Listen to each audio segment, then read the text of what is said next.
भगवान ने दुनिया बनाई थी, जीव को धरती पर भेजा था, क्या संदेश दिया? कहा 100 साल तक जीना है, सैकड़ों तरह के काम करने हैं, 25 साल तो तुम्हें सिर्फ तैयारी में लगेंगे। जिंदगी कैसे जीनी है उसके लिए 25 साल व्यतीत करने हैं, और 25 साल जीवन का अंतिम भाग होगा जिस समय तुम वापसी की तैयारी कर रहे हो। 50 साल जीवन के होंगे जो संघर्षों के होंगे। तो छोटे से जीव ने धरती पर जाने से पहले भगवान से पूछ लिया कि प्रभु मैं जा रहा हूं धरती पर, मेरी देख रेख करने वाला कोई होगा धरती पर? कौन संभालेगा मुझे? किनकी गोद में रहूंगा? कौन रक्षा करेंगे? भगवान ने कहा 2 फरिश्ते तुम्हारी रक्षा करेंगे जो तुम्हें सुलाएंगे, जगाएंगे। बोले मुझे कोई इलाज की जरूरत पड़े कौन ध्यान रखेगा? चौकीदारी की जरूरत पड़े कौन ध्यान रखेगा? भगवान ने कहा 2 फरिश्ते तुम्हारे लिए दूंगा जो तुम्हारे लिए चौकीदारी का काम करेंगे।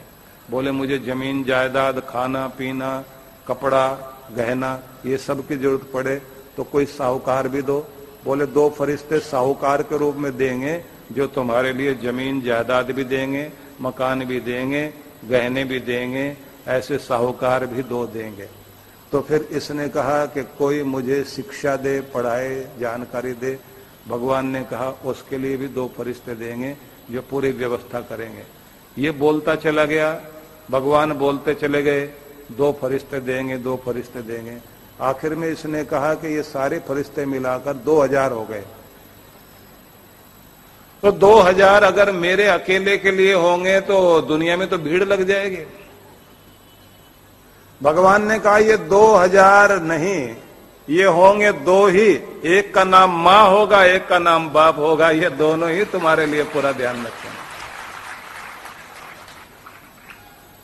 2000 के बराबर 2 ही चौकीदारी भी करेंगे, पढ़ाएंगे भी, लिखाएंगे भी, साहूकारी करते करते। ध्यान रख लेना, भगवान ने कह दिया तेरे शौक पूरे होंगे माँ बाप के जमाने में, और गुजारा करेगा अपने जमाने में। जब तो कमाएगा ना तब तो तेरी गुजर बसर ही होगी, और पूरी जिंदगी याद करेगा शौक तो माँ बाप के जमाने में पूरे हुए थे, उसके बाद तो शौक पूरे हुए ही नहीं। क्या हिम्मत रखते हैं माँ बाप,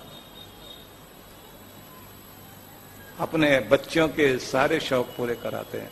तो जब इसने कहा कि 2000 लोग चाहिए एक अकेले के लिए, भगवान ने कहा 2000 के बराबर 2 ही लोग होंगे। तो इसने कहा फिर मैं उनका कर्जा कैसे चुकाऊंगा? जो मेरे लिए इतना करेंगे उनका कर्जा कैसे चुकाऊंगा? भगवान ने कहा बस एक बात का ध्यान रखना, उनकी आंख में कभी तेरे कारण आंसू नहीं आने चाहिए, इस बात का ध्यान रख लेना। क्योंकि मैं सब कुछ बर्दाश्त कर सकता हूं, लेकिन बूढ़े माँ बाप की आंख में बच्चों के कारण आंसू आए तो भगवान कहते हैं वो मेरे से बर्दाश्त नहीं होता। उनको रोता हुआ देखकर मुझे अच्छा नहीं लगता। जो अपने माँ बाप को रुलाते हैं ना, उन्हें तड़पाते हैं, अभागे होते हैं वो बच्चे।